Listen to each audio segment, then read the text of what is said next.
I agree. Okay. I think it's some of the stuff we deal with is bullshit, right? And where I live, like, I think some of these things that people sue over are bullshit. Like, you know, you'd be surprised the level of shit.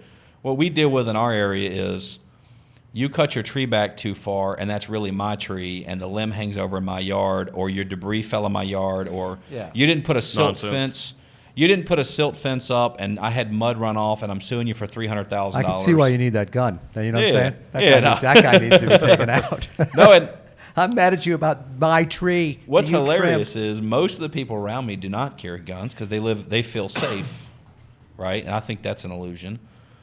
But personal opinion, I don't tell them. I mean, yeah, you want a gun, get one. You don't. They know I've got one, right? But they feel safe and they're good. But the reality is I own an ATM company.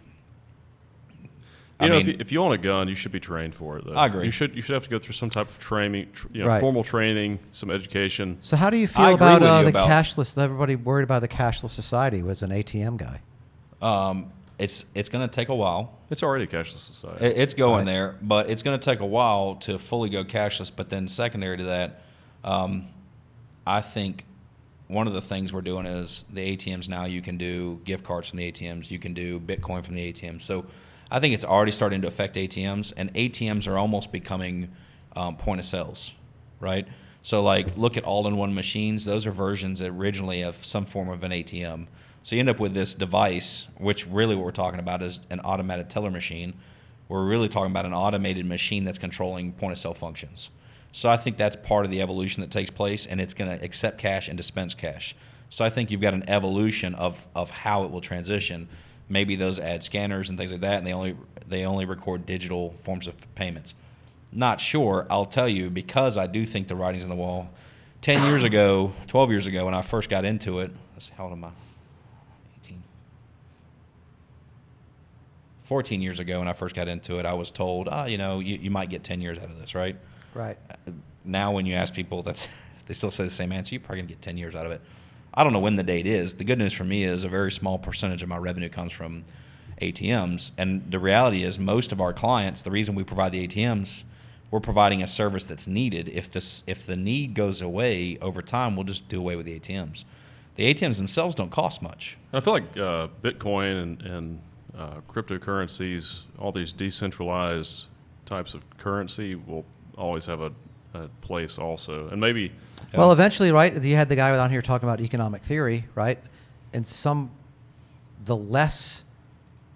all these different currencies... Governments hate those. All these different currencies, eventually the most streamlined, most efficient structure of an economic model comes down to one currency. All these other things add to inefficiency to the system. Yeah. Right. So eventually if it's allowed to do its own natural progression of evolution, will become one single currency everywhere. It sort of already is, in a way. Something like, from my research just on Bitcoin and reading about money and being kind of freaked out that it's just made up and created by, it has a value. for-profit private company. Society right? is all a construct. Yeah. Right. It's all something we believe in. But the other cryptocurrencies don't have the same, to me, advantage of Bitcoin, which is that it grew organically and it's really unchangeable. Like it's not controllable by any central governments. Right. As opposed to the other ones which were created sort of so that the owners could profit off of. They have access to the coding, to the change. Well, some of the other cryptocurrencies, I don't know a lot about blockchain, but I know that some of them are more efficient at what they do because they do have a function. Like and it's Bitcoin got to do with won't work as a point of sale because of how long it takes for it to run through all the other Bitcoin. For the transfers. Yeah. Yes, so it could be. It's more of a gold, like a store. It's a standard. It'll be the standard. Like a standard. Yeah. Yes. And it's still based on, I guess, probably U.S. currency primarily. I think for me, it's value. So here's the other thing. I'm definitely not ignorant enough to think that I know all the answers, and I think across a lifetime, let's say I'm lucky enough, blessed enough to have 100 years, if something changes in say 6 weeks or 6 months and I miss it, it's 6 months across 100 years. It's relevant. Right. Everybody's like, oh, something happened. This stock blew up. It killed. I missed my opportunity. I don't believe opportunities are like that. I think when you've got a long-term approach and you see a shift in an economy, the way something takes place, I just need to become aware of the shift And where people make mistakes is failure to act. They ride the horse into the ground, right? They ride the ATM till they go completely under, and then they want to bitch and moan and look for a government bailout because their ATM company went over. That's not what you do. If the writing's on the wall, what do? I stop putting money into ATMs. I stop taking on new ATM contracts in advance because I understand there's less. And as ATMs become less and less used in certain locations that we already have, as they become obsolete and, we start to eliminate them. And we literally, over time, filter ourselves down.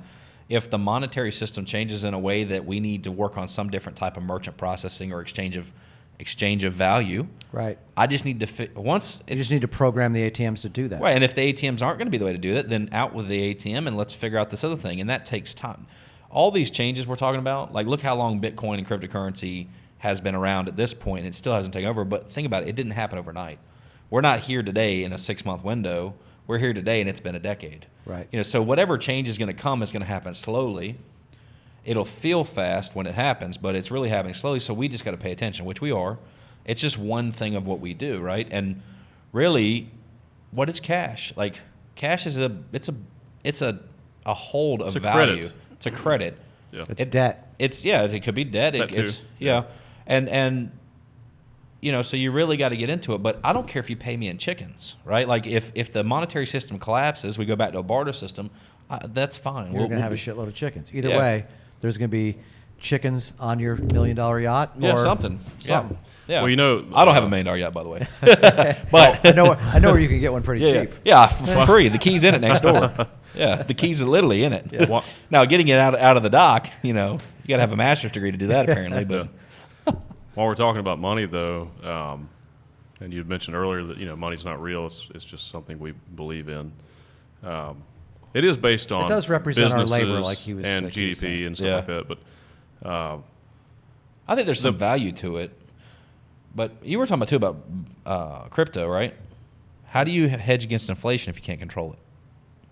Let me give you an example. If the whole world economy goes to Bitcoin, right? And in the United States, if I work 1 hour, and let's just do dumb math, 1 hour got me 1 Bitcoin, but because of the exchange rate in Africa, right, and let's say in Southern Africa, it took 100 hours to earn the same 1 Bitcoin, right?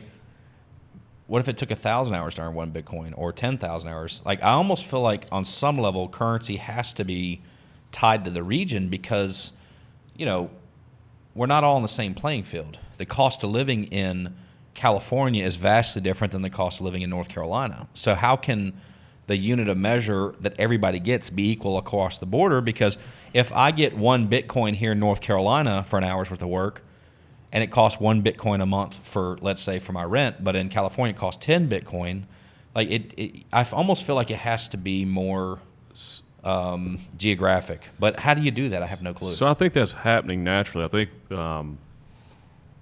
what I said earlier, things are getting better. They're also getting better financially in the world.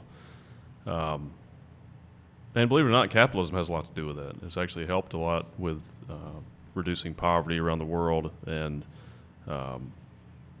providing more resources. I think you have to keep it in check, and you have to. I think it's destroyed a lot of the resources, and it's made greed. Well, actually, it's made greed the engine of greed is the sort of foundation of all of our ideals and our country and ourselves, and I think it's destructive. So you have to keep huge corporations in check, because the corporation's goal is to make money no matter what. Right. So any opportunity they have to increase their bottom line, they're going to take it. So you have to have regulations and checks and balances for those corporations to keep them from just running wild. Kind of like a dog. You want to keep your dog. You want your invisible fence in your yard so your dog doesn't run away. Right. Same thing with corporations. It's your opportunity. You want to keep it close by and regulate it so it doesn't get away from you. Now, as far as like money and resources, if you took all the money in the U.S., there's not enough money to go around to everybody. If you divided it evenly amongst all the people in the country, you'd probably have like $20,000 a person. It's 330 million people. So that itself is a big problem. So you can't say, well, let's just raise the minimum wage so everyone makes enough money to pay their bills. Well, if we did that, then no one could pay their bills because there's still not enough money, and then prices on everything are going to go through the roof because the companies that are selling the products, they have to have a certain margin to pay their bills. So that's not going to work. You'd have to have some type of a subsidy program where, number one, we'd have to base our money on something else. Yeah. You know, I've made the argument maybe we base a certain portion of our money on people. Like, what does it cost to provide a person with their basic needs for a whole lifetime? And maybe your money, a portion of your money's value is based on the population itself. I think you could do that. Many economists don't. Luis, I've talked to him about that. He's like, well, if you do that, I think that's like Marxism or socialism, and it just won't work because it'll have an opposite effect. I don't know that I agree on that. I think with technology, eventually that's going to happen. But I also think what's going to happen, and what is happening now, is technology subsidizes a lot of these issues. You know, just think about your phone. Like if you go back to the 80s, all the stuff you get in this device, you would have to spend tens of thousands of dollars to acquire these resources back in the 80s. Right. Where now it's just free, basically. It's all subsidized through marketing. And then, you know, YouTube. So you get all this free content through marketing. And I think that's what's going to happen in the future. I think eventually a lot of your physical jobs, all your shitty jobs and stuff will be automated through AI and robotics. And then we'll have to find a way to subsidize a lot of people in society, at least subsidize their basic needs. Like, there's no reason to me that medical... You could turn things that have value that we don't value now. Like, that's one of the things I talked about in Homo Deus. You were talking about sapiens. Like as far as, like, paying people for childcare. Right. You know, like if you're a husband or a wife that stays home to take care of your children, well, that has value. You know what I mean? If you are providing people rides or whatever, you know what I mean? You start paying people to do things. Well, cars will be fully autonomous in 10 years. Well, yeah. Yeah. So your car can actually work for you. Yes. Yeah. So you could people that volunteer and do, you know, to help around in the community. Right. We could start to value those things and pay for people to do that. And especially if we have machines doing everything. You know, eventually machines will do all of the physical labor, basically. So then you'll have hundreds of thousands, millions of people that maybe have nothing to do. So this is very hopeful of you. I like this because like I said, I wake up most days thinking about the climate science and thinking that and you look at the science of different extinctions, events that have happened throughout the planet's history, and we're in one. And what do you do if... I think that's what's coming. I don't think all this shit you're talking about is going to happen.